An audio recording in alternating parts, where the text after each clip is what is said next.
प्रणाम सभी को। गुरुदेव माता जी का, माँ ठाकुर का ध्यान करते हुए उनका आवाहन। ओम गुरुर्ब्रह्मा गुरुर्विष्णु गुरुरेव महेश्वरा गुरुरेव परब्रह्मा तस्मै श्री गुरवे नमः। अखण्डमण्डलाकारं व्याप्तं येन चराचरं तत्पदं दर्शितं येन तस्मै श्रीगुरवे नमः। मातृवत् लालयित्री च पितृवत् मार्गदर्शिका नमोऽस्तु ते गुरुसत्तायै श्रद्धा प्रज्ञायुता चया। ॐ श्री गुरुवे नमः। आवाहयामि स्थापयामि ध्यायामि ततो नमस्कारं करोमि। प्रणाम सभी को। हम लोग पढ़ेंगे आज परिच्छेद 128, संसारी लोगों के प्रति उपदेश। आम खाओ। आज बृहस्पतिवार है, अश्विन की कृष्णा षष्ठी, 29 अक्टूबर 1885। श्री रामकृष्ण बीमार हैं, श्यामपुकुर में हैं। डॉक्टर सरकार चिकित्सा कर रहे हैं। उनका मकान शाखारी टोला में है। श्री रामकृष्ण की हालत प्रतिदिन कैसी रहती है, इसकी खबर लेकर डॉक्टर के यहाँ रोज आदमी भेजा जाता है। दिन के 10 बजे का समय होगा। कलकत्ते में डॉक्टर सरकार के मकान पर मास्टर श्री रामकृष्ण की हालत बताने के लिए आ पहुंचे। डॉक्टर कहते हैं, देखो। डॉक्टर बिहारी भादुड़ी की एक धुन है। कहते हैं, गटे, एक विख्यात जर्मन लेखन की स्पिरिट सूक्ष्म शरीर निकल गई और गटे स्वयं उसे देख रहा था। कितने आश्चर्य की बात है। मास्टर कहते हैं, श्री रामकृष्ण देव कहते हैं, इन सब बातों से हमें क्या मतलब। हम लोग संसार में इसलिए आए हैं कि ईश्वर के पाद पदों में भक्ति हो। वे कहते हैं, एक आदमी एक बगीचे में आम खाने के लिए गया था। वह एक कागज और पेंसिल लेकर कितने पेड़ हैं, कितनी डालियां हैं, कितने पत्ते हैं, गिन गिन कर लिखने लगा। बगीचे के एक आदमी से उसकी भेंट हुई। उस आदमी ने पूछा, "दे तुम क्या कर रहे हो और यहाँ तुम आए भी क्यों?" तब उसने कहा, "यहाँ कितने पेड़ हैं, कितनी डालियां, कितने पत्ते, यही गिन रहा हूँ। या आम खाने के लिए आया हूँ।" बगीचे के आदमी ने कहा, "आम खाने आए हो तो आम खाओ। कितने पत्ते, कितनी डालियां, इन सब बातों से तुम्हें क्या काम?" डॉक्टर कहते हैं, परमहंस ने सार पदार्थ ग्रहण किया है। फिर डॉक्टर अपने होम्योपैथिक अस्पताल के संबंध में बहुत सी बातें कहने लगे। कितने रोगी रोज आते, उनकी तालिका दिखलाई और कहा, पहले पहल डॉक्टरों ने मुझे निरुत्साहित कर दिया था। वे लोग अनेक मासिक पत्रों में भी मेरे विरोध में लिखते थे आदि। अब डॉक्टर गाड़ी पर बैठे तथा मास्टर भी चढ़े। डॉक्टर रोगियों को देखते हुए जाने लगे। पहले चोर बागान, फिर माथा घसा गली, फिर पथियारा गट्टा। सब जगह के रोगियों को देखकर श्री रामकृष्ण को देखने जाएंगे। डॉक्टर पथरिया गट्टा में ठाकुरों के एक मकान में गए। वहां कुछ देर हो गई। गाड़ी में आकर फिर गप्पे लड़ाने लगे। डॉक्टर कहते, इस बाबू के साथ मेरी श्री रामकृष्ण देव के बारे में बातचीत हुई, थियासफी की बातचीत हुई और फिर कर्नल अलकट की। इस बाबू से श्री रामकृष्ण देव नाराज रहते हैं, इसका कारण जानते हो? यह बाबू कहता है, मैं सब जानता हूँ। मास्टर कहते, नहीं, नाराज क्यों होंगे? परंतु इतना मैंने भी सुना है कि एक बार भेंट हुई थी, श्री रामकृष्ण देव ईश्वर की बातचीत कर रहे थे। तब इन्होंने कहा था, हाँ, यह सब मैं जानता हूँ। डॉक्टर कहते, इस बाबू ने विज्ञान परिषद को 32,500 रुपए का दान दिया है। गाड़ी चलने लगी। बड़ा बाजार होकर लौट रही। डॉक्टर श्री रामकृष्ण की सेवा के संबंध में बातचीत करने लगे। डॉक्टर कहते, तुम लोगों की क्या यह इच्छा है कि इन्हें दक्षिणेश्वर भेज दिया जाए? मास्टर कहते, नहीं, इससे भक्तों को बड़ी असुविधा होगी। कलकत्ते में रहने से हर समय आना जाना लगा रह सकता है, देखने में सुविधा होगी। डॉक्टर कहते हैं, यहाँ खर्च तो बहुत हो रहा होगा। मास्टर कहते, इसके लिए भक्तों को कोई कष्ट नहीं, वे लोग जिस प्रकार भी सेवा हो सके यही चेष्टा कर रहे हैं। खर्च तो यहाँ भी है, वहां भी है, वहां जाने पर हम लोग हमेशा देख नहीं सकेंगे, यही एक चिंता की बात है। संसार का स्वरूप तथा ईश्वर लाभ का उपाय। डॉक्टर और मास्टर श्यामपुकुर के 2 मंजिले मकान में गए। उस मकान के ऊपर बाहर वाले बरामदे में 2 कमरे, एक की लंबाई पूर्व और पश्चिम की ओर है, दूसरे की उत्तर और दक्षिण की ओर है। इनमें से पहले वाले कमरे में जाकर उन्होंने देखा, श्री रामकृष्ण प्रसन्नता पूर्वक बैठे हुए हैं। पास में डॉक्टर भादुड़ी तथा दूसरे भक्त हैं। डॉक्टर ने नाड़ी देखी, पीड़ा का सवाल उन्होंने पूछकर मालूम किया। क्रमशः ईश्वर के संबंध में बातचीत होने लगी। भादुड़ी कहते, बात जानते हो क्या है? सब स्वप्नवत। डॉक्टर कहते, सब कुछ भ्रम है, परंतु किसको भ्रम है और क्यों भ्रम है? और सब लोग भ्रम जानकर भी फिर बातचीत क्यों करते हैं? ईश्वर सत्य है और उसकी सृष्टि मिथ्या है, इसमें मैं विश्वास नहीं कर सकता। श्री रामकृष्ण कहते हैं, तुम प्रभु हो, मैं दास हूँ। यह बड़ा सुंदर भाव है। जब तक यह बोध है कि देह सत्य है, तब तक, जब तक मैं और तुम का भाव बना हुआ है, तब तक सैव्य और सेवक भाव ही अच्छा है। मैं वही हूँ, इस तरह की बुद्धि अच्छी नहीं। अच्छा, मैं तुम्हें एक और बात बताऊं। किसी कमरे को चाहे तुम एक किनारे से देखो या कमरे के भीतर से देखो, कमरा वही है। बहादुरी डॉक्टर से कहते, ये सब बातें वेदांत में है, शास्त्र पढ़ो तब समझोगे। डॉक्टर कहते, क्यों? क्या ये शास्त्रों को पढ़कर विद्वान हुए हैं? और यही बात तो ये भी कहते हैं, क्या बिना शास्त्रों को पढ़े हो नहीं सकता? श्री रामकृष्ण कहते, अजीब, पर मैंने कितने शास्त्र सुने हैं। डॉक्टर कहते, केवल सुनने से बहुत सी भूलें रह सकती हैं, आपने केवल सुना ही नहीं। फिर दूसरी बातचीत होने लगी। श्री रामकृष्ण डॉक्टर से कहते, मैंने सुना तुम कहते हो कि मैं, श्री रामकृष्ण, पागल हूँ, इसी से ये लोग मास्टर आदि की ओर इशारा करके तुम्हारे पास नहीं जाना चाहते। डॉक्टर मास्टर की ओर देखकर कहते, मैं इन्हें पागल क्यों कहने लगा? परंतु हाँ, इनके अहंकार की बात अवश्य कही थी, भला ये आदमियों को पैरों की धूल क्यों लेने देते हैं? मास्टर कहते, नहीं तो लोग रोने लगते हैं।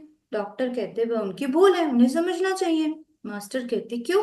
सर्वभूतों में क्या नारायण नहीं है? डॉक्टर कहते, इसके लिए मुझे कोई आपत्ति नहीं है, तो फिर तुम्हें सबके पैरों की धूल लेनी चाहिए। मास्टर कहते, किसी किसी मनुष्य में उनका प्रकाश अधिक है। पानी सब जगह है, परंतु तालाब में, नदी में, समुद्र में वह अधिक है। अब फेराडे को जितना मानिएगा उतना ही क्या किसी नए बैचलर ऑफ साइंस को भी मानिएगा? डॉक्टर कहते, हाँ, यह मैं मानता हूँ, परंतु ईश्वर को बीच में क्यों लाते हो? मास्टर कहते, हम लोग एक दूसरे को नमस्कार इसलिए करते हैं कि सबके हृदय में ईश्वर का वास है। इन विषयों को आपने ना तो अधिक पढ़ा है और ना इन पर विचार ही किया है।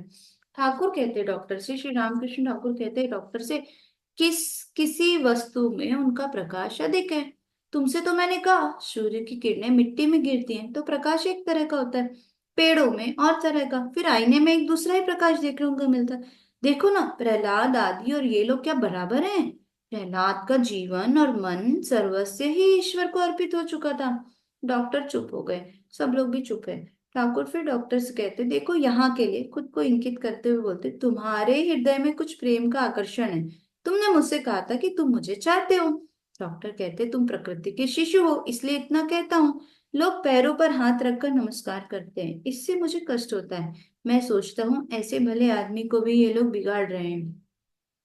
केशव सिंह को उसके चेलों ने ऐसे ही बिगाड़ा था, तुम्हें यह बात बतलाता हूँ, सुनो। श्री रामकृष्ण कहते हैं, तुम्हारी बात मैं क्यों सुनूं? तुम लोभी, कामी और अहंकारी हो। भादुड़ी डॉक्टर से कहते, अर्थात तुम में जीवत्व है। जीवों का धर्म यही है, रुपया, पैसा, मान मर्यादा का लोभ, काम और अहंकार, सब जीवों का यही धर्म है। डॉक्टर कहते हैं, ऐसा अगर कहो तो बस तुम्हारे गले की बीमारी देखकर चला जाया करूंगा, दूसरे बातों की आवश्यकता न रह जाएगी। तर्क अगर करना होगा तो ठीक ही ठीक कहूंगा। सब चुप है। कुछ देर बाद श्री रामकृष्ण फिर बहादुरी से बातचीत कर रहे हैं। श्री रामकृष्ण कहते, बात यह है कि ये, मतलब डॉक्टर सरकार, इस समय नीति नीति करके अनुलोम में जा रहे हैं। जब विलोम में आएंगे तब सब मानेंगे। केले के खोल निकालते रहने से उसका माजा मिलता है। खोल एक अलग चीज है और माजा एक अलग चीज। न माजा को कोई खोल कह सकता, न खोल को माजा, परंतु अंत में आदमी देखता है खोल का ही माजा और माजे का ही खोल। चौबीसों तत्व वे ही हुए हैं और मनुष्य भी वे ही हुए हैं। डॉक्टर से कहते, भक्त तीन तरह के हैं, अधम भक्त, मध्यम भक्त और उत्तम भक्त। अधम भक्त कहता है ईश्वर वहां दूर है, सृष्टि अलग है, ईश्वर अलग है। मध्यम भक्त कहता है वे अंतर्यामी है, वे हृदय में है, वे हृदय के भीतर ईश्वर को देखता है। और उत्तम वक्त कहता है वे ही ये सब हुए हैं, चौबीसों तत्व में वे ही हुए हैं। वह देखता है ईश्वर ऊर्ध्व और अधोभाग में पूर्ण रूप से विराजमान है। तुम गीता, भागवत, वेदांत आदि पढ़ो तो सब समझ सकोगे कि ईश्वर इस सृष्टि में नहीं है।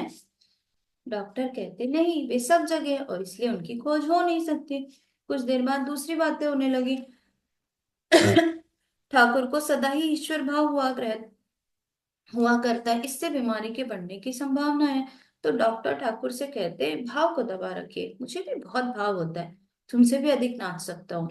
छोटी नरेन हंसते हुए बोलते, भाव अगर कुछ और बढ़ जाए तब आप क्या करेंगे? डॉक्टर कहते, उसके दबाने की मेरी शक्ति भी साथ ही बढ़ती जाएगी। श्री रामकृष्ण तथा मास्टर कहते, अभी आप वैसा कह सकते हैं। मास्टर कहते, भाव होने पर क्या आप कह सकते हैं? कुछ देर बाद रुपए पैसे की बातचीत होने लगी। अब श्री रामकृष्ण डॉक्टर से कहते, मैं तो इसके बारे में सोचता ही नहीं हूँ, और यह बात तुम भी जानते हो, क्यों? ठीक है ना, यह ढोंग नहीं है।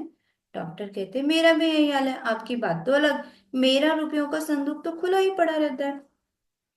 श्री रामकृष्ण कहते हैं, यदु मलिक भी इसी तरह दूसरे ख्याल में पड़ा रहता है। जब भोजन करने बैठता है उस समय भी इतना अन्यमनस्क हो रहता है कि भला बुरा जो कुछ सामने आए वही खा लेता है। किसी ने अगर कहा इसे मत खाना, ये अच्छी नहीं लगती, तब कहता है, क्या ये तरकारी अच्छी नहीं?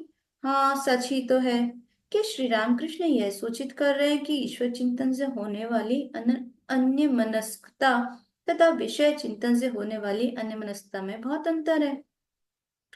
फिर भक्तों की ओर देख श्री रामकृष्ण डॉक्टर की ओर इशारा करके कह रहे हैं, देखो, सिद्ध होने पर चीज नरम हो जाती है। पहले ये बड़े कड़े थे, अभी भीतर से नरम हो रहे हैं। डॉक्टर कहते, सिद्ध होने पर चीज ऊपर से ही नरम होती है, परंतु इस जीवन में मेरे लिए ये बात नहीं होने की। डॉक्टर विदा होने वाले हैं। श्री रामकृष्ण से कह रहे हैं, पैरों की धूल लोग लेते, उन्हें क्या तुम मना नहीं कर सकते? श्री रामकृष्ण कहते, क्या सब लोग अखंड सच्चिदानंद को पकड़ सकते हैं? डॉक्टर कहते, इसीलिए क्या जो मत ठीक है वह आप लोगों को नहीं बतलाएंगे? श्री रामकृष्ण कहते, लोगों की अलग अलग रुचि होती है, और फिर आध्यात्मिक जीवन के लिए सब लोग एक समान अधिकारी नहीं होते। डॉक्टर कहते, वह किस प्रकार? तो ठाकुर कहते, रुचि भेद किस तरह का है जानते हो? जिसे जो भोजन रुचता है तथा सह उसी प्रकार का भोजन वह करता है। कोई मछली का शोरबा पसंद करता है तो किसी को तली हुई मछलियां अच्छी लगती है। कोई उनकी तरकारी बनाकर खाता है तो कोई पुलावा बनाकर। इसी तरह अधिकारी भेद भी है। मैं कहता हूँ, पहले केले के पेड़ में निशाना साधो, फिर दीपक की लौ पर, बाद में उड़ती हुई चिड़ियापन। शाम हो गई। श्री रामकृष्ण ईश्वर चिंतन में मग्न हुए। इतनी पीड़ा है, परंतु वह मानो एक और पड़ी रही। दो चार अंतरंग भक्त पास बैठे हुए सब देख रहे हैं। श्री रामकृष्ण बड़ी देर तक इसी अवस्था में रहे। श्री रामकृष्ण प्राकृत अवस्था में आए, मणि पास बैठे हुए उनसे एकांत में कह रहे हैं, देखो, अखंड में मन लीन हो गया था। इसके बाद जो कुछ देखा उसके संबंध में बहुत सी बातें हैं। डॉक्टर को देखा, उसकी बन जाएगी कुछ दिन बाद। अब अधिक कुछ उससे कहने की आवश्यकता नहीं। एक आदमी को और देखा, मन में यह उठा लूं, उठा के उसे भी ले लूं, उसकी बात तुम्हें बाद में बताऊंगा। श्रीयुत श्याम बसु, डॉक्टर दोगड़ी तथा और भी दो एक आदमी आए हुए हैं। अब श्री रामकृष्ण उन लोगों के साथ बातचीत कर रहे हैं। श्याम बसु कह रहे, आहा, उस दिन यह बात जो आपने कही थी कितनी सुंदर है। ठाकुर हंसते हुए कहते हैं, वह कौन सी बात है? श्याम बसु कहते हैं, वही ज्ञान और अज्ञान से पार हो जाने पर क्या रहता है, इसके संबंध में आपने जो कुछ कहा था। ठाकुर हंसते हुए कहते हैं, वह विज्ञान है, और अनेक प्रकार के ज्ञान का नाम अज्ञान है। सर्वभूतों में ईश्वर का वास है, इसका नाम है ज्ञान। विशेष रूप से जानने का नाम है विज्ञान। ईश्वर के साथ आलाप, उनमें आत्मियों जैसा भाव अगर हो तो वह विज्ञान है। लकड़ी में आग है, अग्नि तत्व है, इस बोध का नाम है ज्ञान। लकड़ी जलाकर, रोटियां सेक कर खाना और खाकर हष्ट पुष्ट होना, यह है विज्ञान। श्याम बसु हंसते हुए बोलते, और वह कांटों के बाद? ठाकुर बोलते, हाँ, जैसे पैर में कांटा लग जाने से उसे निकालने के लिए एक और कांटा ले आया जाता है, फिर पैर में गड़े हुए कांटे को निकालकर दोनों ही कांटे फेंक दिए जाते हैं, उसी तरह अज्ञान कांटे को निकालने के लिए ज्ञान कांटे की खोज की जाती है। अज्ञान नाश के बाद फिर ज्ञान और अज्ञान दोनों को फेंक देना होता है, तब विज्ञान की अवस्था होती है। श्री रामकृष्ण श्याम बसु पर प्रसन्न हुए। श्याम बसु की उम्र अधिक हो गई। अब उनकी इच्छा है कुछ दिन ईश्वर चिंतन करें। श्री रामकृष्ण देव का नाम सुनकर यहाँ आए हुए हैं। इसके पहले वे एक दिन और आए थे। अब ठाकुर श्याम बसु से कहते हैं, विषय चर्चा बिल्कुल छोड़ देना। ईश्वरीय बातचीत छोड़ और किसी विषय की बातचीत ना करना। विषयी आदमी को देखकर धीरे धीरे वहां से हट जाना। इतने दिन संसार करके तुमने देखा तो सब खोखलापन है। ईश्वर ही वस्तु है और सब वस्तु। ईश्वर ही सत्य है और सब दो दिन के लिए। संसार में क्या है, बस गुठली चाटना ही। उसे चाटने की इच्छा तो होती, परंतु गुठली में है क्या? श्याम बसु कहते, जी हाँ, आप सच कहते। फिर ठाकुर कहते, बहुत दिनों तक लगातार तुम विषय कार्य करते रहे, अतएव इस समय इस गुल गपाड़े में ध्यान और ईश्वर की चिंता ना होगी। जरा निर्जन में रहना चाहिए। निर्जन के बिना मन स्थिर ना होगा, इसलिए घर से कुछ दूर पर ध्यान करने का स्थान तय करना चाहिए। श्याम बाबू कुछ देर के लिए चुप हो रहे, जैसे कुछ सोचते हो। फिर हंसते हुए ठाकुर कहते, और देखो, तुम्हारे दांत भी सब गिर गए। अब दुर्गा पूजा के लिए इतना उत्साह क्यों? एक ने एक से पूछा, क्यों जी, तुम दुर्गा पूजा अब क्यों नहीं करते? उस आदमी ने उत्तर देते हुए कहा, भाई अब दांत नहीं रह गए, मांस खाने की शक्ति अब नहीं रह गई। श्याम बसु कहते हैं, हाँ, बातों में मानो मिश्री खुली हुई है। ठाकुर हंसते हुए कहते, संसार में बालू और शक्कर एक साथ मिले हुए हैं। चींटी की तरह बालू का त्याग करके चीनी को निकाल लेना चाहिए। जो चीनी ले सकता वही चतुर है। उनकी चिंता करने के लिए एक निर्जन स्थान ठीक करो। ध्यान करने की जगह तुम एक बार करो तो मैं भी आऊंगा। सब लोग कुछ देर के लिए चुप हैं। अब श्याम बसु कहते, महाराज, क्या जन्मांतर है? क्या फिर जन्म लेना होगा? ठाकुर कहते, ईश्वर से कहो, अंतर से उन्हें पुकारो। वे सुझा देते हैं, सुझा देंगे। यदु मलिक से बातचीत करो तो वह बता देगा कि उसके कितने मकान है और कितने रुपए की कंपनी के कागज है। पहले से इन सब बातों को जानने की चेष्टा करना ठीक नहीं। पहले ईश्वर को प्राप्त करो, फिर जो कुछ जानने की तुम्हारी इच्छा होगी वे तुम्हें बतला देंगे। श्याम बसु कहते, महाराज, मनुष्य संसार में रहकर न जाने कितने अन्याय, कितने पाप कर्म करता है। क्या वह मनुष्य ईश्वर को पा सकता है? ठाकुर कहते हैं, देह त्याग से पहले अगर कोई ईश्वर दर्शन के लिए साधना करे और साधना करते हुए ईश्वर को पुकारते हुए यदि देह का त्याग हो, तो पाप उसे कब स्पर्श कर सकेगा? हाथी का स्वभाव है कि नहला देने के बाद भी वह देह पर धूल डालने लगता है, परंतु महावत अगर नहलाकर उसे फील खाने में बांध दे, तो फिर हाथी देह पर धूल नहीं डाल सकता। खुद को कठिन पीड़ा होते हुए भी अहेतु कृपा सिंधु श्री रामकृष्ण जीवों के दुख से कातर हो उठा करते हैं। दिवानिशी जीवों की मंगल कामना किया करते हैं। यह देखकर भक्तगण निर्वाक हैं। श्री रामकृष्ण श्याम बसु को हिम्मत बंधा रहे हैं। ईश्वर को पुकारते हुए अगर देह का नाश हो, तो फिर पाप स्पर्श नहीं कर सकता। अगला परिच्छेद है 129, योग तथा पांडित्य। श्यामपुकुर में भक्तों के संग में आज शुक्रवार है, अश्विन की सप्तमी, 30 अक्टूबर 1885। श्री रामकृष्ण चिकित्सा के लिए श्यामपुकुर आए हुए हैं। दुबंजिले के एक कमरे में बैठे हुए हैं। दिन के 9 बजे का समय होगा। मास्टर से एकांत में बातचीत कर रहे हैं। मास्टर डॉक्टर सरकार के यहाँ जाकर पीड़ा की खबर देंगे और उन्हें साथ ले आएंगे। श्री राम कृष्ण का शरीर इतना अस्वस्थ तो है, परंतु इतने पर भी वे दिन रात भक्तों की मंगल कामना और उनके लिए चिंता किया करते हैं। ठाकुर मास्टर से कहते हंसते हुए, आज सवेरे पूर्ण आया था, बहुत अच्छा स्वभाव हो गया है। मणिंद्र का प्रकृति भाव है, कितने आश्चर्य की बात है। चैतन्य चरित पढ़कर उसके मन में गोपी भाव, सखी भाव की धारणा हो गई। यह भाव कि ईश्वर पुरुष है और मैं मानव प्रकृति। मास्टर कहते, जी हाँ, पूर्णचंद्र स्कूल में पढ़ता है। उम्र 15-16 साल की होगी। पूर्ण को देखने के लिए श्री रामकृष्ण बहुत व्याकुल होते, परंतु घर वाले उन्हें आने नहीं देते। पहले पहले एक रात को पूर्ण को देखने के लिए वे इतने व्याकुल हुए थे कि उसी समय वे दक्षिणेश्वर से एकाएक मास्टर के घर चले गए थे। मास्टर ने पूर्ण को घर से ले आकर साक्षात करा दिया। ईश्वर को किस तरह पुकारना चाहिए आदि बातें उसके साथ करने के पश्चात वे दक्षिणेश्वर लौटे थे। मणिंद्र की उम्र थी 15-16 साल की। भक्तगण उसे खोखा कहकर पुकारते थे। वह बालक ईश्वर के नाम संकीर्तन को सुनकर भावावेश में नाचने लगता था।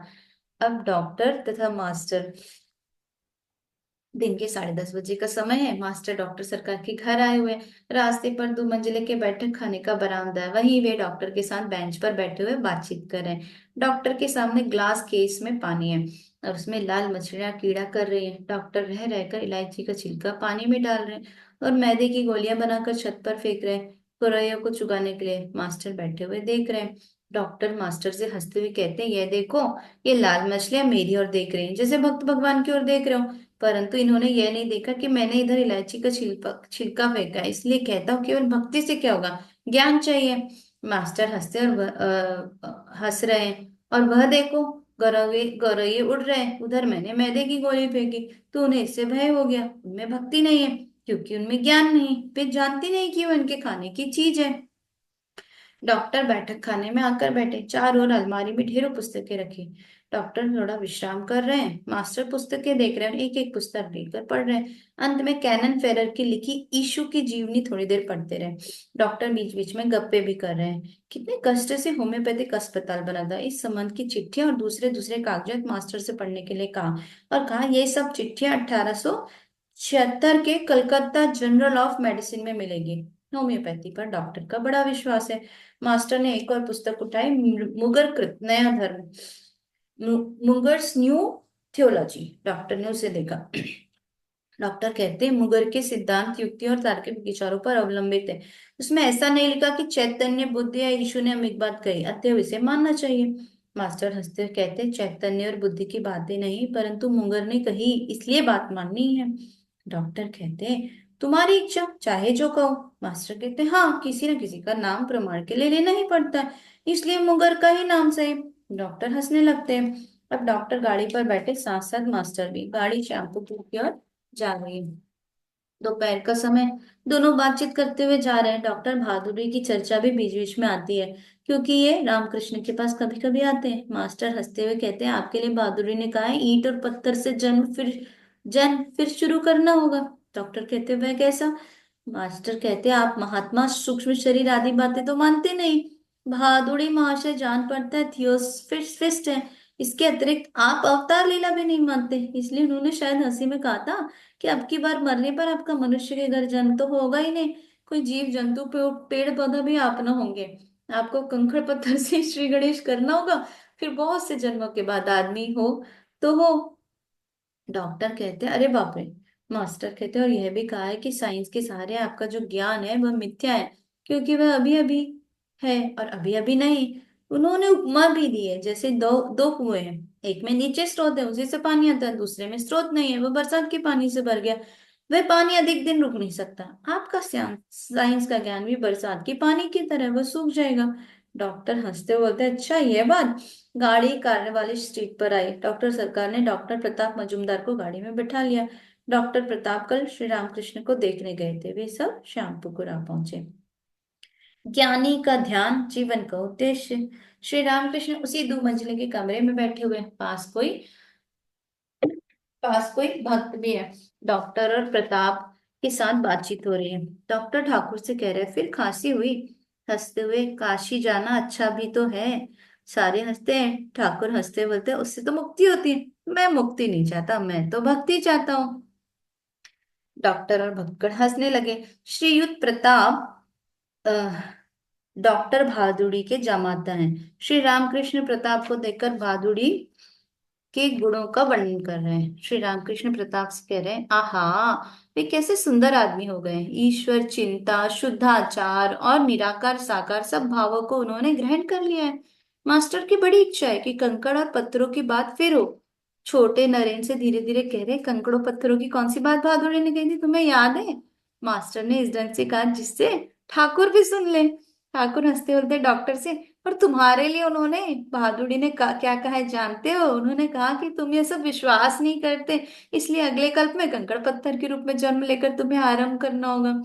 डॉक्टर हंसते बोलते अच्छा मान लीजिए कि कंकड़ पत्थर से ही आरंभ कर कितने ही जन्मों के बाद मैं मनुष्य हो जाऊं, पर यहाँ आपके पास श्री रामकृष्ण के पास आने से तो मुझे फिर एक बार कंकड़ पत्थर से ही शुरू करना होगा। श्री रामकृष्ण इतने अस्वस्थ है, फिर भी उन्हें ईश्वरी भावों का आवेश होता है। वे सदा ईश्वरी चर्चा किया करते हैं। इसी संबंध में बातचीत हो रही है। प्रताप कहते हैं कल मैं देख गया आपकी भाव की अवस्था थी। ठाकुर कहते हैं मैं आप ही आप हो गई थी, प्रबल नहीं थी। डॉक्टर कहते हैं बातचीत करना और भावावेश होना ये इस समय आपके लिए अच्छे नहीं। ठाकुर डॉक्टर से कहते हैं कल जो भावावस्था हुई थी उसमें मैंने तुम्हें देखा। देखा ज्ञान का आकार है, परंतु भीतर एकदम सूखा हुआ, आनंद रस नहीं मिला। प्रताप से कहते हैं ये जो डॉक्टर है यदि एक बार आनंद पा जाए तो अतः ऊर्ध्व सब आनंद से पूर्ण देखेंगे। फिर मैं जो कुछ कहता हूँ वही ठीक है और दूसरे जो कुछ कहते हैं वह ठीक नहीं। आधी बातें फिर ये बिल्कुल ही ना कहेंगे, और फिर इनकी लठमार बातें भी छूट जाएंगी। भक्तगण चुप है।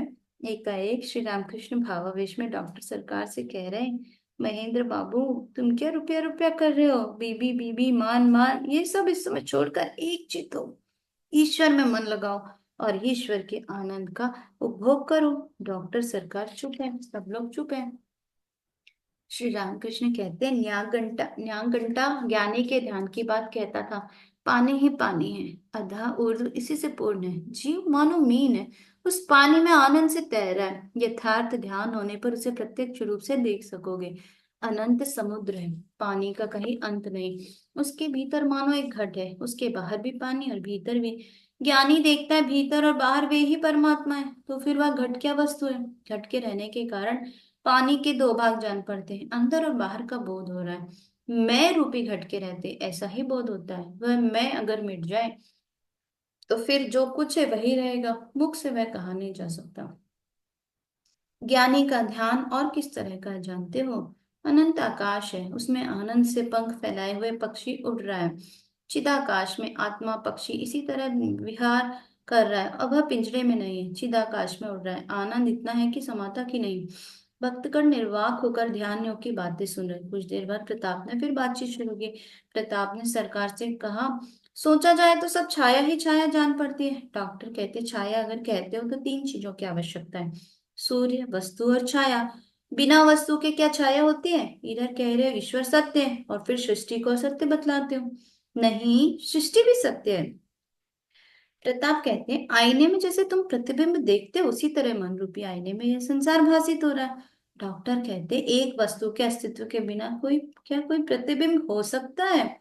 नरेंद्र कहते, क्यों? ईश्वर तो वस्तु है। डॉक्टर चुप हो गए। ठाकुर डॉक्टर से कहते, एक बात तुमने बहुत अच्छी कही। भावावस्था ईश्वर के साथ मन के संयोग से होती। यह बात केवल तुमने ही कही और किसी ने नहीं कही। शिवनाथ ने कहा था, अधिक ईश्वर चिंतन करने पर मनुष्य का मस्तिष्क बिगड़ जाता है। कहता है, संसार में जो चेतन स्वरूप है उसके चिंतन से अचेतन हो जाता है। जो बोध स्वरूप है उसके बोध से संसार का बोध हो रहा है, उनकी चिंता करके अबोध हो जाना। पर तुम्हारी साइंस क्या कहती है? बस यही ना कि इससे यह मिल जाए या उससे वह मिल जाए तो अमुक तैयार हो जाएगा। आदि आदि इन सब बातों की चिंता करके जड़ वस्तुओं में पड़कर तो मनुष्य के और भी बोधहीन हो जाने की संभावना रहती है। डॉक्टर कहते हैं, उन जड़ वस्तुओं में मनुष्य ईश्वर का दर्शन कर सकता है। मणि कहते, परंतु मनुष्य में यह दर्शन और भी स्पष्ट हो सकता है, पर महापुरुषों में और भी अधिक स्पष्ट। महापुरुषों में उनका प्रकाश अधिक है। डॉक्टर कहते, हाँ, मनुष्य में दर्शन अवश्य हो सकता है। श्री रामकृष्ण कहते, उनके चैतन्य से जड़ भी चेतन हो रहे हैं। हाथ पैर और शरीर हिल रहे हैं उनके चिंतन से। क्या कोई कभी अचेतन हो सकता है? लोग कहते हैं शरीर हिल रहा है, परंतु वह हिला रहे हैं, यह ज्ञान नहीं। लोग कहते हैं पानी से हाथ जल गया, पर पानी से कुछ नहीं जलता। पानी के भीतर जो ताप है, जो अग्नि, उसी से हाथ जल गया। हांडी में चावल उबल रहे हैं, आलू और भट्टे उछल रहे हैं। छोटे लड़के कहते हैं आलू और भट्टे अपने आप उछल रहे हैं, वे ये नहीं जानते कि नीचे आ गए। मनुष्य कहते हैं इंद्रियां आप ही आप काम कर रही है, भीतर जो चैतन्य स्वरूप है उनकी बात नहीं सोचते। डॉक्टर सरकार उठे, अब विदा होंगे। श्री रामकृष्ण उठकर खड़े हो गए। डॉक्टर कहते हैं, लोगों पर जब कष्ट पड़ता है तब वे ईश्वर का स्मरण करते हैं, और नहीं तो क्या लोग केवल साथ ही साथ में हे ईश्वर तू ही करते रहते हैं? गले में वह घाव हुआ है, इसलिए आप ईश्वर की चर्चा कहते हो। अब आप खुद धनिया के हाथ में पड़ गए हो, अब उसी से कहिए। यह मैं आप ही की कही हुई बात कह रहा हूँ। ठाकुर कहते हैं, और क्या कहूंगा? डॉक्टर कहते हैं, क्यों कहेंगे, क्यों नहीं? हम उनकी गोद में खाते पीते हैं, बीमारी होने पर उनसे नहीं कहेंगे तो किससे कहेंगे? ठाकुर कहते, ठीक है, कभी कभी कहता हूँ, परंतु कहीं कुछ होता नहीं। डॉक्टर कहते, और कहना भी क्यों, क्या वे जानते नहीं? अगला टॉपिक है योगी के लक्षण, बिल्व मंगल। ठाकुर हंसते हुए कह रहे, एक मुसलमान नमाज पढ़ते समय हो अल्लाह कहकर अजान दे रहा था। उससे एक आदमी ने कहा, तू अल्लाह को पुकार रहा है तो इतना चिल्लाता क्यों है? क्या तुझे नहीं मालूम कि उन्हें चींटी के पैरों के नुपुरों के भी आहट मिल जाती है? जब उनमें मन लीन हो जाता है तब मनुष्य ईश्वर को बहुत समीप देखता है, हृदय में देखता है। परंतु एक बात है, जितना ही यह योग होगा उतना ही बाहर की चीजों से मन हटता जाएगा। भक्तमाल में बिल्व मंगल नामक एक भक्त की बात लिखी हुई है। वह वैश्या के घर जाया करता था। एक दिन बहुत रात हो गई और वह वैश्या के घर जा रहा था। घर में माँ बाप का श्राद्ध था, इसलिए देर हो गई। श्राद्ध की पूड़ियां वैश्या को खिलाने के लिए ले जा रहा था। वैश्या पर उसका इतना मन था कि किसके ऊपर से कहाँ से होकर वह जा रहा था उसे कुछ भी ज्ञान न था, कुछ होश ही न था। रास्ते में एक योगी आंखें बंद किए ईश्वर का ध्यान कर रहा था। उसे भी बेहोशी की हालत में वह लात मार कर निकल गया। निकल गया। योगी गुस्से में आकर बोल उठा, क्या तू देखता नहीं मैं ईश्वर चिंता कर रहा हूँ, तू लात मारकर चला जा रहा है। तब उस आदमी ने कहा, मुझे क्षमा कीजिए, परंतु मैं आपसे एक बात पूछता हूँ। वेश्या की चिंता करके तो मुझे होश नहीं है, और आप ईश्वर की चिंता कर रहे हैं, फिर भी आपको बाहरी दुनिया का होश है। यह कैसी ईश्वर चिंता है। वह भक्त अंत में संसार का त्याग करके ईश्वर की आराधना करने चला गया। वेश्या से उसने कहा था, तुम मेरी ज्ञान दात्री हो, तुम्ही ने मुझे सिखलाया कि ईश्वर पर किस तरह अनुराग किया जाता है। वेश्या को माता कहकर उसने उसका त्याग किया था। डॉक्टर कहते हैं यह तांत्रिक उपासना है। इसके अनुसार स्त्री को माता कहकर संबोधन किया जाता है। ठाकुर कहते हैं, देखो, एक कहानी सुनो। एक राजा था। एक पंडित के पास वह नित्य भागवत सुनता था। रोज भागवत पाठ के बाद पंडित राजा से कहता था, राजा तुम समझे। राजा भी रोज कहता था, पहले तुम समझो। भागवती पंडित घर जाकर रोज सोचता था, राजा इस तरह क्यों कहता है, मैं रोज इतना समझता हूँ, और राजा उल्टा कहता है, पहले तुम पहले समझो, यह क्या है। पंडित भजन साधन भी करता था। कुछ दिनों बाद उसमें जागृति हुई।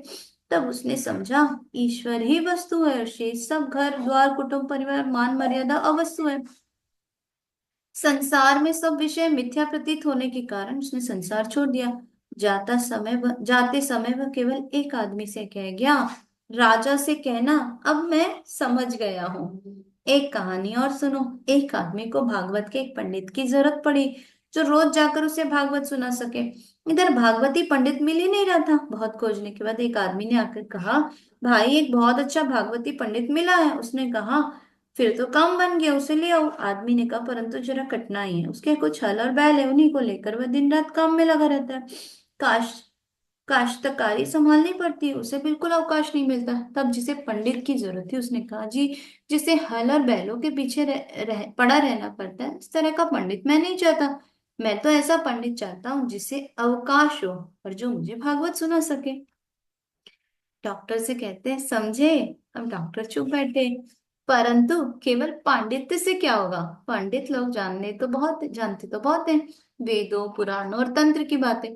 परंतु कोरे पांडित्य से होता क्या है। विवेक और वैराग्य अगर किसी में हो तो उसकी बातें सुनी जा सकती, पर जिसने संसार को ही सार समझ लिया हो, उसकी बातों को सुनकर क्या होगा।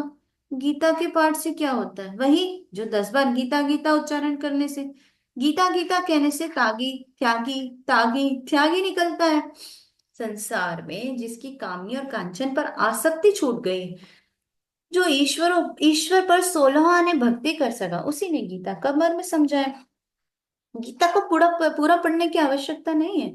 त्यागी त्यागी कह सकने से ही हुआ है, त्यागी बन सकने से ही हुआ है। डॉक्टर कहते हैं, त्यागी बनने के लिए एक या अधिक जोड़ना पड़ता है। मणि कहते हैं, परंतु यहाँ के बिना भी काम चल जाता है। जब ये श्री रामकृष्ण टेनेटी में महोत्सव देखने गए थे, तब वहां नवदीप के गोस्वामी से इन्होंने गीता की यह बात कही थी। यह सुनकर गोस्वामी ने कहा था, तग धातु में घत्र प्रत्यय के लगने से ताग होता है, और इसमें इन लगाने से तागी बनता है। इस तरह त्यागी और तागी का अर्थ एक ही होता है। डॉक्टर कहते हैं, मुझे एक ने राधा शब्द का अर्थ बतलाया था। कहा, राधा का अर्थ क्या है जानते हो। उस इस शब्द को उलट लो, अर्थात धारा धारा। सारे हंसते हैं, आज धारा तक ही रहा। यही अगला टॉपिक है, यही ज्ञान अर्थात साइंस। डॉक्टर चले गए। ठाकुर के पास मास्टर बैठे हुए एकांत में बातचीत हो रही है। मास्टर डॉक्टर के यहाँ गए थे, वही सब बात हो रही है। मास्टर ठाकुर से कह रहे हैं, लाल मछलियों को इलायची का छिलका दिया जा रहा है और गौरैयों को मैदे की गोलियां। डॉक्टर ने मुझसे कहा, तुमने देखा, उन्होंने इलायची का छिलका नहीं देखा मछलियों ने, इसलिए चली गई। पहले ज्ञान चाहिए फिर भक्ति। दो एक गौरैया भी मैदे की गोलियों को फेंकते हुए देखकर उड़ गई, उन्हें ज्ञान नहीं इसलिए भक्ति नहीं हुई। ठाकुर हंसते हुए बोल रहे, इस ज्ञान का अर्थ है ऐहिक ज्ञान, साइंस का ज्ञान। मास्टर ने कहा, उन्होंने फिर कहा, चैतन्य कह गए, बुद्ध कह गए या यीशु कह गए, क्या इसलिए विश्वास करूं, ये ठीक नहीं। उनकी नाती हुआ है, नाती का मुंह देखकर वे अपनी पुत्र वधू की प्रशंसा करने लगे। कहा, घर में इस तरह रहती है कि मुझे कभी कहीं आहट भी नहीं मिलती, इतनी शांत और लचीली है। श्री रामकृष्ण कहते, यहाँ की बातें जियो जो सोच रहा है त्यों तो उसमें श्रद्धा आ रही है। एकदम क्या कभी अहंकार जाता है। उसमें इतनी विद्या है, मान है, धन है, परंतु यहाँ की स्वयं को इंगित करते हुए बातों से अश्रद्धा नहीं करता। श्री रामकृष्ण की उच्च अवस्था। दिन के 5 बजे का समय है। श्री रामकृष्ण किसी दो मंजिले के कमरे में बैठे हुए चारों ओर भक्तगण चुपचाप बैठे। बहुत से बाहर के आदमी उन्हें देखने के लिए आए, कोई बात नहीं हो रही। मास्टर भी चुपचाप बैठे हैं, उनके साथ एकांत में बातचीत हो रही है। ठाकुर कुर्ता पहनेंगे, मास्टर ने कुर्ता पहना दिया। ठाकुर ने मास्टर से कहा, देखो अब विशेष ध्यान आदि मुझे नहीं करना पड़ता, अखंड का एकदम ही बोध हो जाता है, ब्रह्म दर्शन निरंतर ही चलता रहता है। मास्टर चुप है, कमरा भी निस्तंभ है।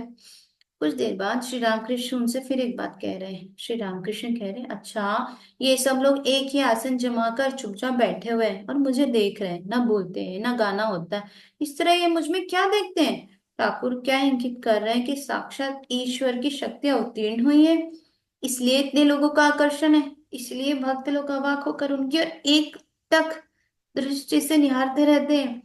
मास्टर ने कहा, महाराज ये लोग आपकी बात बहुत पहले ही सुन चुके हैं। ये लोग वह चीज देखते हैं जो कभी इन्हें देखने को नहीं मिल सकती।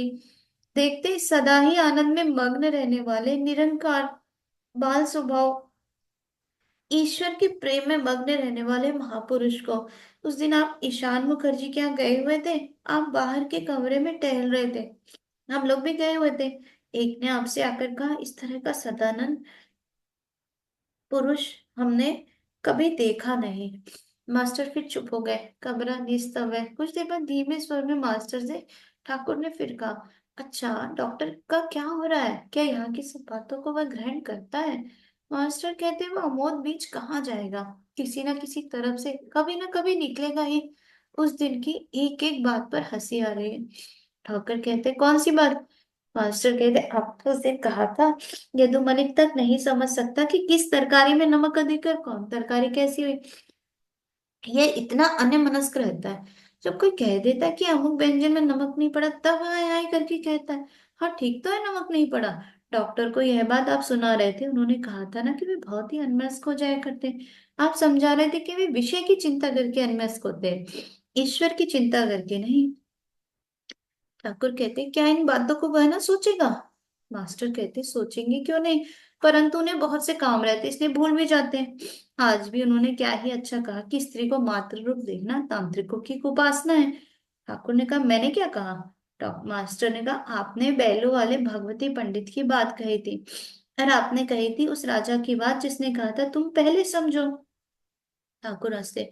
फिर आपने गीता की बात कही थी, गीता का सार तत्व है कामनी और कंचन का त्याग, कामनी और कंचन पर आसक्ति का त्याग। आपने डॉक्टर से कहा, संसारी होकर क्या कोई कोई क्या शिक्षा देगा, यह बात शायद वे समझ नहीं सके। अंत में धारा धारा धारा कहकर बात को दबा गए।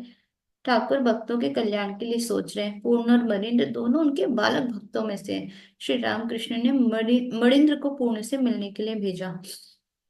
श्री राधा तत्व नित्य लीला। संध्या हो गई, ठाकुर के कमरे में दीपक जल रहा है। कोई कई भक्त जो श्री रामकृष्ण को देखने के लिए आए हैं उसी कमरे में कुछ दूर पर बैठे हुए हैं। श्री रामकृष्ण का मन अंतर्मुख हो रहा है, इस समय बातचीत बंद है।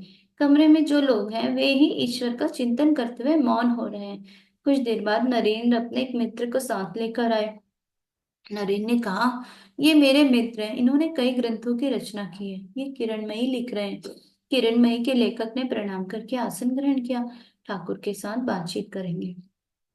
नरेंद्र ने कहा, इन्होंने राधा कृष्ण के संबंध में भी लिखा है। ठाकुर ने उनसे कहा, लेखक से, क्यों जी, क्या लिखा है जरा कहो तो।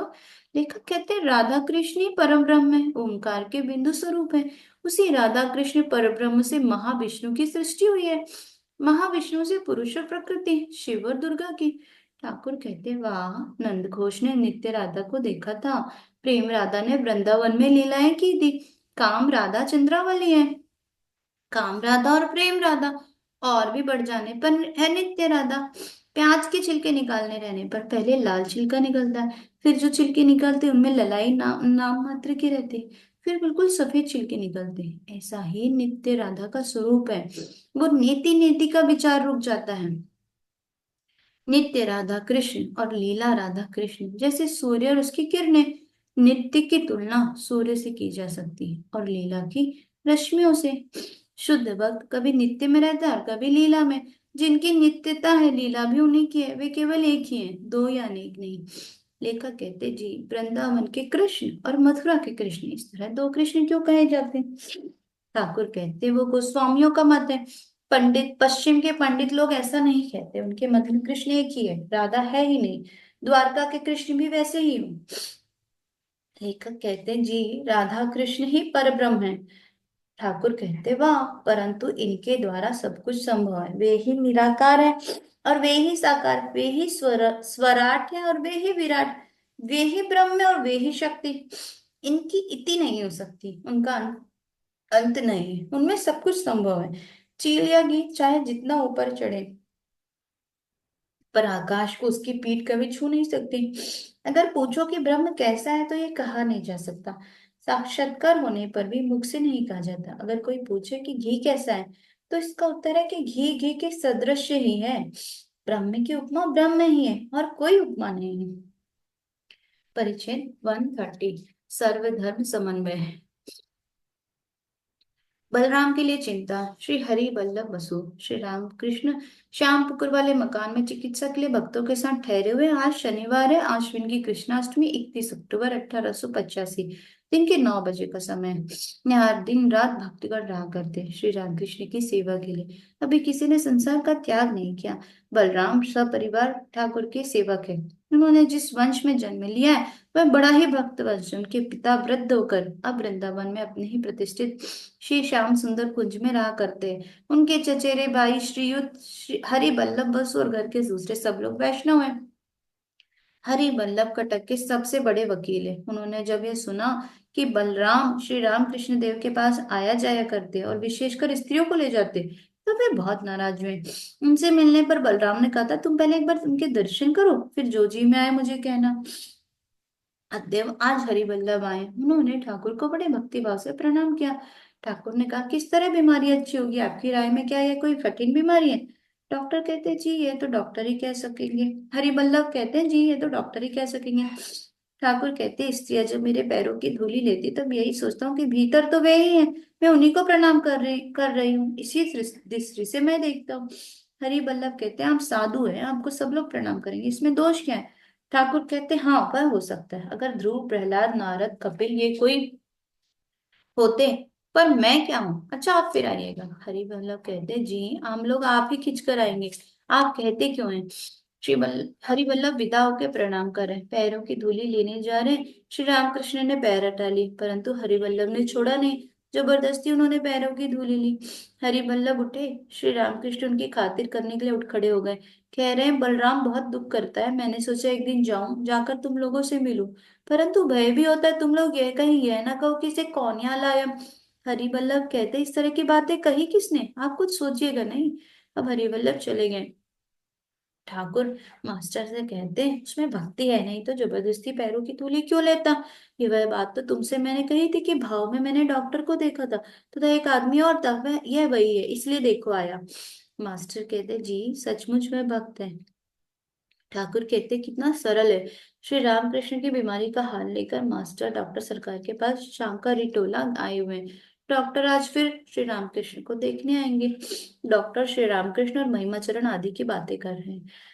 डॉक्टर कहते, महिमाचरण वह पुस्तक तो नहीं लाया जिसे उन्होंने दिखाने के लिए कहा था? उन्होंने कहा भूल गया, हो सकता है मैं भी प्राय इसी तरह भूल जाता हूँ। मास्टर कहते, उनका अध्ययन बहुत अच्छा है। डॉक्टर कहते, तो फिर उनकी ऐसी दशा क्यों है? श्री रामकृष्ण के संबंध में डॉक्टर कह रहे, केवल भक्ति लेकर क्या होगा अगर ज्ञान न रहा? मास्टर कहते, श्री रामकृष्ण तो कहते ज्ञान के बाद भक्ति है, परंतु उनके ज्ञान और भक्ति से आप लोगों के ज्ञान और भक्ति में बड़ा अंतर है। वे जब कहते ज्ञान के बाद भक्ति, इसका अर्थ है कि पहले तत्व ज्ञान होता है और बाद में भक्ति। पहले ब्रह्म ज्ञान और बाद में भक्ति। पहले भगवान का ज्ञान, फिर उनके प्रति प्रेम। आप लोगों के ज्ञान का अर्थ है इंद्रिय जन्य ज्ञान।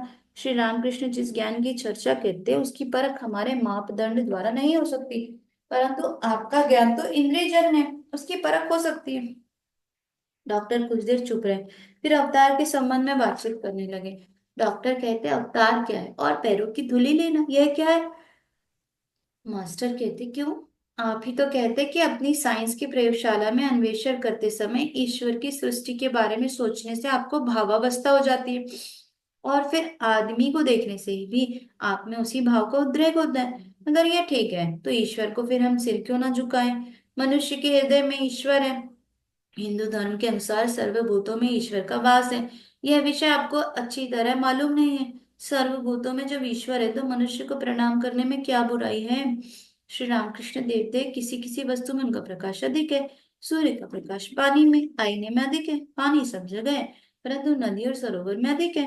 नमस्कार ईश्वर को ही किया जाता है, मनुष्य को नहीं। God is God, not man is God. ईश्वर ही ईश्वर है, मनुष्य ईश्वर नहीं। ईश्वर को कोई साधारण विचार द्वारा समझ ही नहीं सकता, सब विश्वास पर अवलंबित है। ये भी सब बातें ठाकुर कहते हैं। आज डॉक्टर ने मास्टर को अपनी लिखी पुस्तक मनोवैज्ञानिक शारीरिक साइकोलॉजिकल बेसिस ऑफ साइकोलॉजी की एक प्रति उपहार स्वरूप दी। श्री रामकृष्ण तथा ईशु।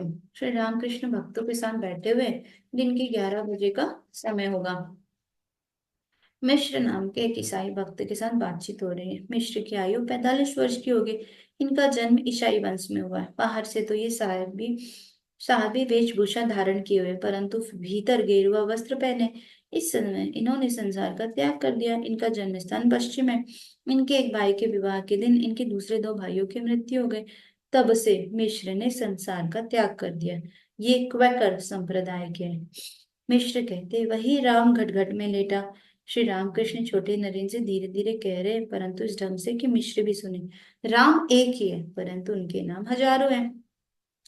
ईसाई जिन्हें गॉड कहते हैं, हिंदू उन्हें ही राम कृष्ण और ईश्वर कहकर पुकारते हैं। तालाब में बहुत से घाट हैं। हिंदू एक घाट में पानी पीते हैं, कहते हैं जल। ईसाई दूसरे घाट में पानी पीते हैं, कहते हैं वाटर। मुसलमान तीसरे घाट में पानी पीते हैं, कहते हैं पानी। इसी प्रकार जो ईसाइयों का गॉड है वही मुसलमानों का अल्लाह है। मिश्र कहते हैं, यीशु मेरी मैरी का लड़का नहीं है, यीशु साक्षात ईश्वर है।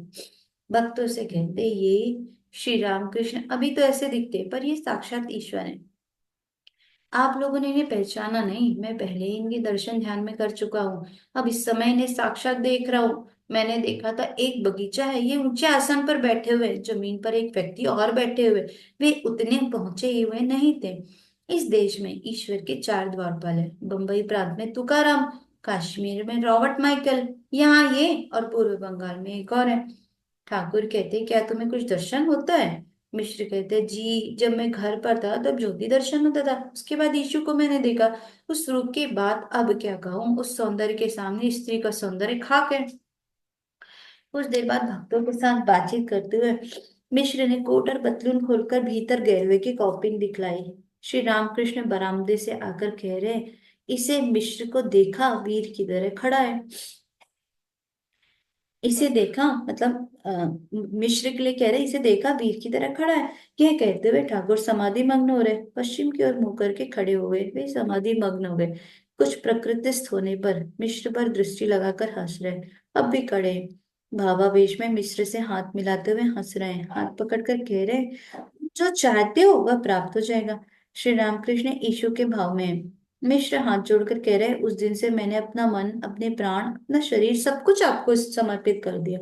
श्री रामकृष्ण कहते, भावावस्था में अब भी हंस रहे हैं, वे बैठे। श्री रामकृष्ण भावावस्था में अब भी हंस रहे, अब वे बैठे।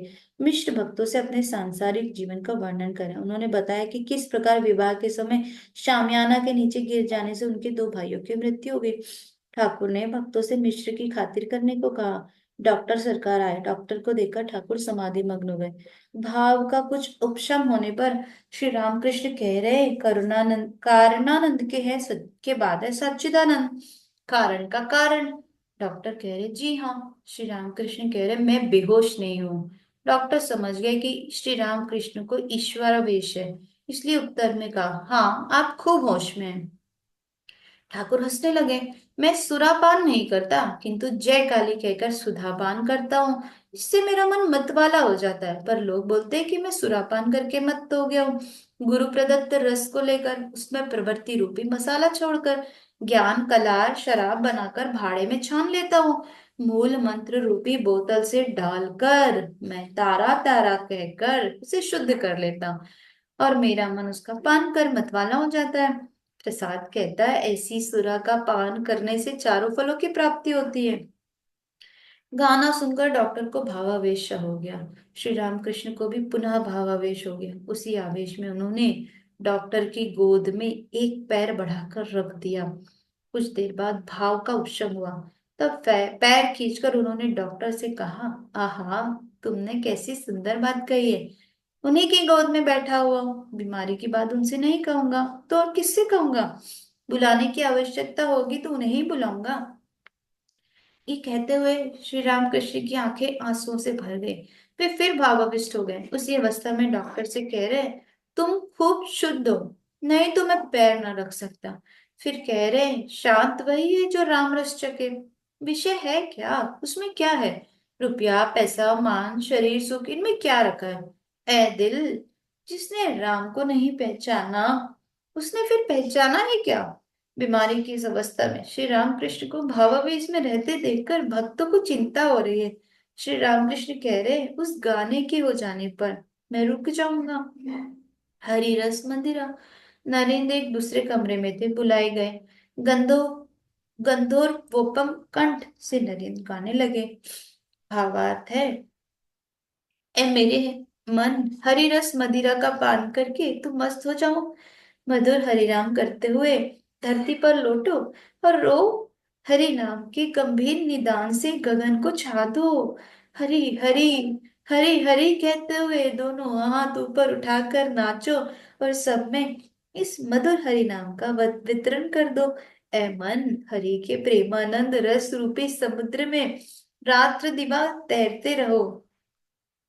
हरि का पावन नाम ले लेकर नीच वासना का नाश कर दो और पूर्ण काम बन जाओ। श्री रामकृष्ण कहते हैं, और वह गाना चिदानंद सागर में। नरेंद्र आ रहे हैं। चिदानंद सागर में आनंद और प्रेम की तरंगे उठ रही है। उस महाभाव और रासलीला की कैसी सुंदर माधुरी है। डॉक्टर सरकार ने गानों को ध्यानपूर्वक सुना। जब गाना समाप्त हो गया तो उन्होंने कहा, यह गाना अच्छा है चिदानंद चिदानंद सागर में। डॉक्टर को इस प्रकार प्रसन्न देखकर श्री रामकृष्ण ने कहा, लड़के ने बाप से कहा, पिताजी आप थोड़ी सी शराब चख लीजिए और उसके बाद यदि मुझसे कहेंगे कि मैं शराब पीना छोड़ दूं तो छोड़ दूंगा। शराब चखने के बाद बाप ने कहा, बेटा तुम चाहो तो शराब छोड़ दो, मुझे इसमें कोई आपत्ति नहीं, परंतु मैं स्वयं तो निश्चय ही ना छोड़ूंगा। डॉक्टर तथा सारे लोग हंसते। उस दिन माँ ने मुझे दो व्यक्ति दिखाए थे, उनमें से एक तुम डॉक्टर, एक तुम थे। उन्होंने यह भी दिखाया कि तुम्हें बहुत ज्ञान होगा, पर वह शुष्क ज्ञान रहेगा। डॉक्टर की तरफ मुस्कुराते हुए देखते, पर धीरे धीरे तुम नरम हो जाओगे। अब डॉक्टर सरकार चुप है। परिच्छेद 131। काली पूजा तथा श्री रामकृष्ण। काली पूजा के दिन भक्तों के संग में श्री रामकृष्ण श्याम पुकुर वाले मकान के ऊपर दक्षिण के कमरे में खड़े हुए। दिन के 9 बजे का समय होगा। आप शुद्ध वस्त्र पहले, ललाट में चंदन की बिंदी लगाए हुए। मास्टर आपकी आज्ञा पाकर सिद्धेश्वरी काली का प्रसाद ले आए। प्रसाद को हाथ में ले बड़े भक्ति भाव से श्री रामकृष्ण खड़े हुए उसका कुछ अंश ग्रहण कर रहे हैं और कुछ मस्तक पर धारण कर रहे हैं। प्रसाद ग्रहण करते समय अपने आपने पादुओं को पैरों से उतार दिया। मास्टर से कह रहे, बहुत अच्छा प्रसाद है। आज शुक्रवार है, आश्विन की अमावस्या, 6 नवंबर 1885। आज काली पूजा का दिन है। श्री रामकृष्ण ने मास्टर को आदेश दिया था, ठनठनिया की सिद्धेश्वरी काली मूर्ति की पुष्प, नारियल, शक्कर और संदेश चढ़ाकर पूजा करने के लिए। मास्टर स्नान करके नंगे पैर सवेरे पूजा समाप्त करके नंगे पैर ही श्री रामकृष्ण के लिए प्रसाद लेकर आए। श्री रामकृष्ण ने मास्टर को राम प्रसाद और कमलाकांत के संगीत पुस्तकें खरीद लाने के लिए कहा था। वे डॉक्टर सरकार को ये पुस्तकें देना चाहते थे। मास्टर कह रहे, ये पुस्तकें भी लाया हूँ, राम प्रसाद और कमलाकांत के गाने की पुस्तकें। श्री रामकृष्ण ने कहा, डॉक्टर के भीतर इन गीतों का भाव संचारित कर देना होगा। गाना है, ऐ मेरे मन, ईश्वर का स्वरूप जानने के लिए तुम ये कैसी चेष्टा कर रहे हो? तुम तो अंधेरे कमरे में बादल पागल बंद पागल की तरह भटक रहे हो। कौन ये कह सकता है कि काली कैसी है?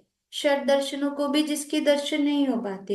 ए मन, तू खेती करना नहीं जानता। यह मनुष्य जन्म परती जमीन की तरह पड़ा रह गया। अगर तू खेती करता तो इसमें सोना फल सकता था। हाँ मन, चल टहलने चले। काली कल्पतरु के नीचे तुझे चारों फल पड़े मिल जाएंगे। मास्टर ने कहा, जी हाँ। श्री राम कृष्ण मास्टर के साथ कमरे में टहल रहे हैं। पैरों में चट्टी जूता है। किस इस तरह की कठिन बीमारी, परंतु फिर भी ठाकुर सदा ही प्रसन्न रहते हैं। श्री राम कृष्ण, और वह गाना भी अच्छा है, ये संसार धोखे की टट्टी है। मास्टर कहते, जी हाँ, फिर श्री रामकृष्ण एकाएक चौंक पड़े। पादुकाओं को निकालकर वे स्थिर भाव से खड़े हो गए और गंभीर समाधि में मग्न हो गए। आज जगन माता की पूजा का दिन है, शायद इसलिए उन्हें बार बार उन्हें रोमांच हो रहा है और समाधि में मग्न हो रहे हैं। बड़ी देर बाद एक लंबी सांस छोड़ मानो बड़े कष्ट से उन्होंने अपना भाव समर्पण किया। भजनानंद में श्री रामकृष्ण उसी ऊपर वाले कमरे में भक्तों के साथ बैठे हुए। दिन के 10 बजे का समय होगा। बिस्तर पर तकिए के सारे बैठे हुए। चारों ओर भक्तगण हैं। राम, राखाल, निरंजन, कालीपद, मास्टर आदि बहुत से भक्त हैं। श्री रामकृष्ण के भांजे हृदय मुखर्जी की बात चल रही है। ठाकुर राम आदि से कहते, हृदय अभी भी जमीन जमीन रट रहा है। जब वह दक्षिणेश्वर में था तब उसने कहा था दुशाला दो, नहीं तो मैं नालिश कर दूंगा। माँ ने उसे दक्षिणेश्वर से हटा दिया। आदमी जब जाते आते थे तब बस रुपया रुपया करता था। वह अगर रहता तो ये सब आदमी ना आते, इसलिए माँ ने उसे हटा दिया। गोभी पहले पहले उसी तरह किया करता था। नाक बहुत सिकुड़ता था। मेरे साथ गाड़ी में कहीं जाना पड़ता था तो देर करने लगता था। दूसरे लड़के अगर मेरे पास आते तो उसे रंज होता था। उसे देखने के लिए अगर मैं कलकत्ते जाता तो मुझसे कहता, क्या वे संसार छोड़कर आएंगे जो उन्हें देखने के लिए जाइएगा। उन लड़कों को मिठाई आदि देने से पहले मैं उससे डरकर कहता था, तू भी खा और उन्हें भी दे। अंत में मालूम हो गया कि वह यहाँ ना रहेगा। तब मैंने माँ से कहा, माँ उसे हृदय की तरह बिल्कुल ना हटा देना। फिर मैंने सुना वह वृंदावन जाएगा। वो स्वामी अगर रहता तो इन सब लड़कों का कुछ ना होता। वह वृंदावन चला गया इसलिए वे सब लड़के आने जाने लगे। वो स्वामी विनय पूर्वक, पर वैसी कोई बात मेरे मन में नहीं थी, आप सच जानिए। रामदत्त कहते, तुम्हारे मन के संबंध में भी जितना समझेंगे उतना क्या तुम समझ सकोगे। अब गोस्वामी चुप हो गए। ठाकुर बोलते उनसे, गोस्वामी से, तू क्यों ऐसा सोचता है? मैं तुझे पुत्र से भी अधिक प्यार करता हूँ। अब तू चुप रह। अब तुझ में वह भाव नहीं रह गया। भक्तों के साथ बातचीत होने के पश्चात उन लोगों के दूसरे कमरे में चले जाने पर ठाकुर ने गोस्वामी को बुलवाया और पूछा, तूने कुछ और तो नहीं सोच लिया? गोस्वामी ने कहा, जी नहीं। ठाकुर ने मास्टर से कहा, आज काली पूजा है, पूजा के लिए कुछ आयोजन किया जाए तो अच्छा हो, उन लोगों से एक बार कह आओ। मास्टर ने बैठक खाने में जाकर भक्तों से कहा। कालीपद तथा दूसरे भक्त पूजा के लिए प्रबंध करने लगे। दिन के 2 बजे के लगभग डॉक्टर श्री रामकृष्ण को देखने आए। साथ में अध्यापक नीलमणि भी है। श्री रामकृष्ण के पास बहुत से भक्त बैठे हुए हैं। गिरीश, कालीपद, निरंजन, राखाल, खोका, लालू, खोका मतलब मणिंद्र, लालू, मास्टर आदि बहुत से भक्त हैं। श्री रामकृष्ण प्रसन्नता पूर्वक बैठे हुए हैं। डॉक्टर से पहले बीमारी और दवा की बातें हो जाने पर ठाकुर ने कहा, तुम्हारे लिए पुस्तकें मंगवाई हैं। डॉक्टर को मास्टर ने दोनों पुस्तकें दे दी। डॉक्टर ने गाना सुनना चाहा। श्री रामकृष्ण की आज्ञा मास्टर और एक भक्त रामप्रसाद गाना गा रहे हैं।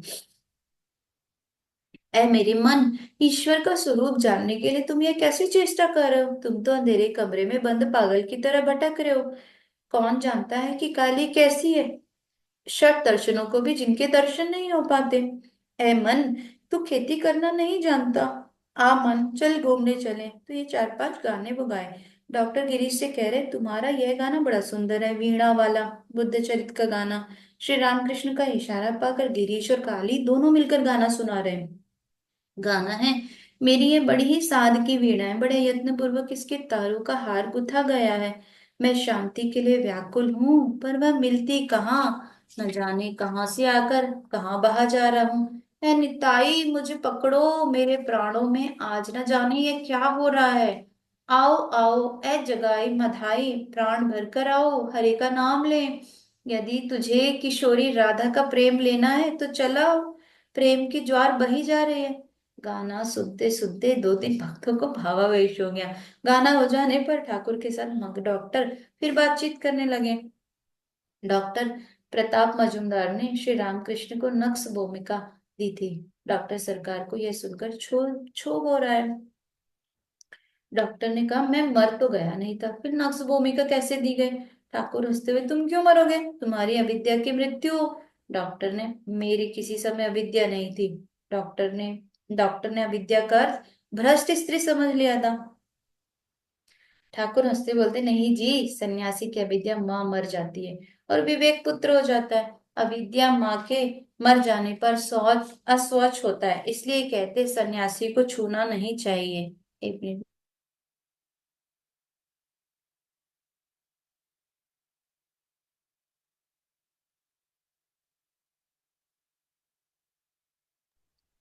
हरिवल्लभ आए हुए हैं। श्री रामकृष्ण कह रहे हैं, तुम्हें देखकर आनंद होता है। हरिवल्लभ बड़े विनयशील हैं। चटाई से अलग जमीन पर बैठे हुए श्री रामकृष्ण को पंखा चल रहे हैं। हरिवल्लभ कटक के सबसे बड़े वकील हैं। पास ही अध्यापक नीलमणि बैठे हुए हैं। श्री रामकृष्ण उनकी मान रक्षा करते हुए कह रहे हैं, आज मेरा शुभ दिन है। कुछ देर बाद डॉक्टर और उनके मित्र नीलमणि विदा हो गए। हरिवल्लभ भी उठे। चलते समय उन्होंने कहा, मैं फिर आऊंगा। श्री काली पूजा। शरद ऋतु की अमावस्या है। रात के 8 बजे होंगे। इसी ऊपर वाले कमरे में पूजा का सारा प्रबंध किया गया है। अनेक प्रकार के पुष्प, चंदन, बिल्व पत्र, जवा पुष्प, खीर तथा अनेक प्रकार की मिठाइयां भक्तगण ले आए हैं। ठाकुर बैठे हुए हैं। चारों ओर से भक्त मंडली घेरे हुए हैं। शरद, राम, गिरीश, चुन्नीलाल, मास्टर, राखाल, निरंजन, छोटे नरेंद्र, बिहारी आदि बहुत से भक्त हैं। ठाकुर ने कहा, धोना ले आओ। कुछ देर बाद श्री रामकृष्ण ने जगत माता को सब कुछ निवेदित कर दिया। मास्टर पास बैठे हुए मास्टर की ओर देखकर ठाकुर कह रहे, सब लोग थोड़ी देर ध्यान करो। भक्तगण ध्यान करने लगे। पहले गिरीश ने श्री रामकृष्ण के चरणों में माला चढ़ाई। फिर मास्टर ने गंध पुष्प चढ़ाए। तत्पश्चात राखाल ने, फिर राम ने। इसी तरह सब भक्त श्री चरणों में पुष्प दल चढ़ाने लगे।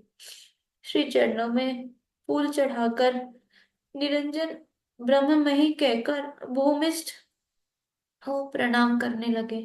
भक्तगण जय माँ कर रहे हैं। देखते ही देखते ठाकुर समाधि मग्न हो गए। भक्तों की आंखों के सामने ही श्री रामकृष्ण से में एक आश्चर्यजनक परिवर्तन हो गया। उन लोगों ने उनके मुखमंडल पर देवी ज्योति का अवलोकन किया। उनके दोनों हाथ इस प्रकार उठे हुए थे जैसे कि वे भक्तों को वरदान तथा अभय दान दे रहे हो। उनका शरीर निश्चल है। बाहर संसार का उन्हें बिल्कुल ज्ञान नहीं। वे उत्तर की ओर मुंह किए बैठे हैं। क्या इनके भीतर साक्षात जगन माता आविर्भूत हुई है? सभी अभागों सभी अवाक को एक एक दृष्टि से इस अद्भुत बराबरदारिणी जगन माता की जीवन मूर्ति का दर्शन कर रहे हैं। भक्तगण स्तुति पाठ कर रहे हैं। पहले एक भक्त गाता है, उसके पीछे सब एक ही स्वर में उसी पद की आवृत्ति करते हैं। गिरीश गा रहे हैं, देवताओं के बीच ये कौन रमणी चमक रही है जिसके घने काले केश मेघ श्रेणी के समान जान पड़ते? वह कौन है जिसके रक्तों पर युगल चरण शिव की छाती पर विराजमान है? वह कौन है जिसके नखों में रजनीकर का वास है और जिसके पैरों की दीप्ति सूर्य को भी मात कर रही है? वह कौन है जिसके मुख पर मधुर हास्य शोभायमान है और जिसका विकट अट्टहास रह रहकर दसों दिशाओं को गुंजा दे रहा है? उन्होंने फिर गाया, दीन तारिणी, दुरित हारिणी, सत्व रजस्तल त्रिगुण हारिणी, सृजन पाल निधन कारिणी, सगुणा निर्गुण सर्वस्वरूप स्वरूप सर्वस्व रूपिणी। ऐ श्यामा शवारूणा माँ, सुनो, मैं तुम्हारे पास अपने हृदय की आंतरिक कामना व्यक्त करता हूँ।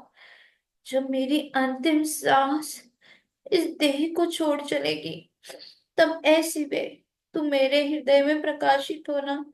उस समय माँ, मैं मन मन वन वन घूमकर सुंदर जवा कुसुम चुनकर ले आऊंगा और उसमें भक्ति चंदन मिलाकर तुम्हारे श्री चरणों में पुष्पांजलि दूंगा। भक्तों के साथ मणि गा रहे हैं, ओ माँ, ओ माँ, सब कुछ तुम्हारी इच्छा से होता है। ऐ तारा, तुम इच्छामयी हो। तुम अपने कर्म आप ही करती हो, पर लोग बोलते हैं मैं करता हूँ। माँ, तुम हाथी के कीचड़ में फंसा देती हो, पंगु को गिरी लागने में समर्थ कर देती हो, किसी को तुम इंद्रत्व पद दे देती हो तो किसी को अधोगति बना देती हो। अम्बे, मैं यंत्र हूँ, तुम यंत्री हो। मैं ग्रह हूँ, तुम गृहिणी हो। मैं रथ हूँ, तुम रथी हो। माँ, तुम मुझे जैसा चलाती हो वैसा ही चलता हूँ। पुनः, ए माँ, तुम्हारी करुणा से सभी कुछ संभव हो सकता है। अल्लंद पर्वत के समान विघ्न बाधा भी तुम्हारी कृपा से दूर हो जाती है। तुम मंगल निधान हो। तुम सभी का मंगल करती हो, सभी का सुख और शांति प्रदान करती हो। तो फिर माँ, अपने फलाफल की चिंता करके मैं ही क्यों वर्त जला जा रहा हूँ? पुनः ओ माँ आनंदमयी, मुझे निरानंद न कर देना। पुनः निबिड़ अंधकार में, ए माँ तेरी अरूप राशि चमक उठती है। ठाकुर अब प्रकृतिस्थ हो गए। उन्होंने इस गाने को कहा, ऐ श्यामा सुधा तरंगिणी, नहीं मालूम तुम कब किस रंग में रहती हो। इस गाने के समाप्त होने पर श्री रामकृष्ण शिव के साथ सदा ही रंग में रंगी हुई तुम आनंद में मग्न हो इस गीत को गाने के लिए आदेश कर रहे हैं। भक्तों के आनंद के लिए श्री रामकृष्ण कुछ खीर अपने मुख में लगा रहे, परंतु उसी समय भाव में विभोर हो बिल्कुल बाहर संज्ञा शून्य हो गए। कुछ देर बाद भक्तगण श्री रामकृष्ण को प्रणाम करके प्रसाद लेकर बैठक खाने में चले गए। सब एक साथ आनंद पूर्वक प्रसाद खाने लगे। रात के 9 बजे का समय होगा। श्री रामकृष्ण ने कहला भेजा, रात हो गई, सुरेंद्र की आज काली पूजा है, तुम लोगों को नेड़ता है, तुम लोग जाओ। भक्तगण आनंद करते हुए शिमला में सुरेंद्र के यहाँ पहुंचे। उन्होंने आनंद पूर्वक उन्हें ऊपर वाले बैठक खाने में लेकर बैठाया। सब लोग गीत और वाद्य के द्वारा आनंद मना रहे हैं। और वहां से फिर प्रसाद पाकर भक्त आधी रात से अधिक हो गई और फिर लौट कर आए। राम कृष्ण शरणम, राम कृष्ण शरणम, राम कृष्ण शरणम शरण्ये, राम कृष्ण शरणम, राम कृष्ण शरणम, राम कृष्ण शरणम शरण्ये। प्रभु कृपा ही केवलम, कृपा ही केवलम, कृपा हि केवलं शरण्ये। प्रभु राम कृष्ण शरणं, राम कृष्ण शरणं, राम कृष्ण शरणं शरण्ये। शरणागतोऽहं, शरणागतोऽहं, शरणागतोऽहं शरण्ये। शरणागतोऽहं, शरणागतोऽहं, शरणागतोऽहं शरण्ये।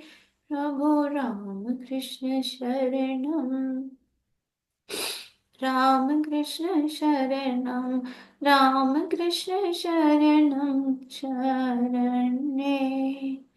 राम कृष्ण जय जय राम कृष्ण, राम कृष्ण, राम कृष्ण जय जय राम कृष्ण, राम कृष्ण, राम कृष्ण जय जय राम कृष्ण, राम कृष्ण, राम कृष्ण जय जय राम कृष्ण, राम कृष्ण, राम कृष्ण जय जय राम कृष्ण, राम कृष्ण, राम कृष्ण जय जय राम कृष्ण, राम कृष्ण, राम कृष्ण जय जय राम कृष्ण। नमो श्री गुरवे, नमो श्री गुरवे, नमो श्री गुरवे, नमो नमः।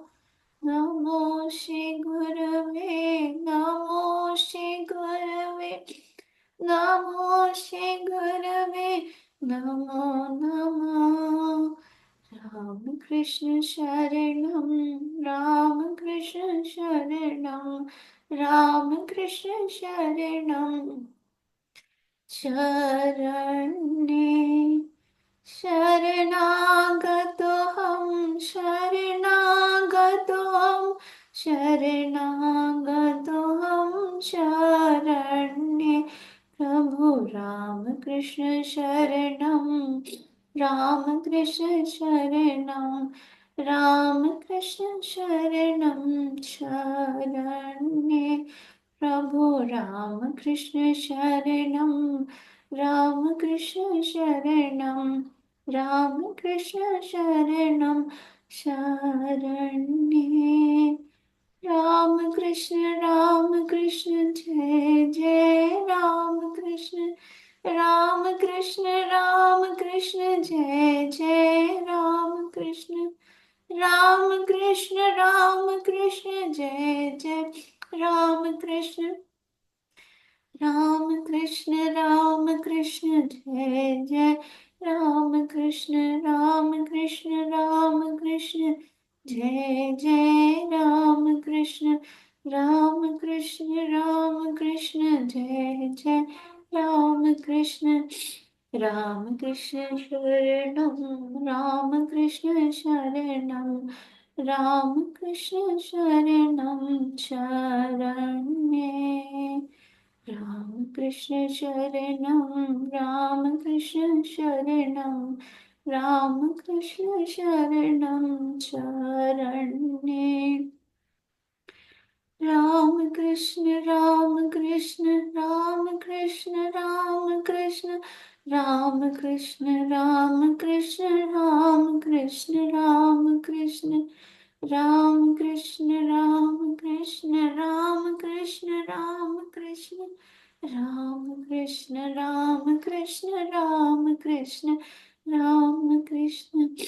शरणागतोऽहं शरणागतोऽहं शरण्ये प्रभु राम कृष्ण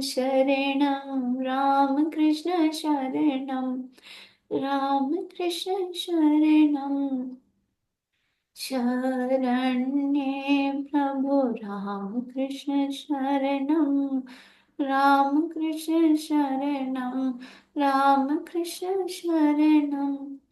शरण्ये राम कृष्ण शरणं शरण्ये प्रणाम सभी को।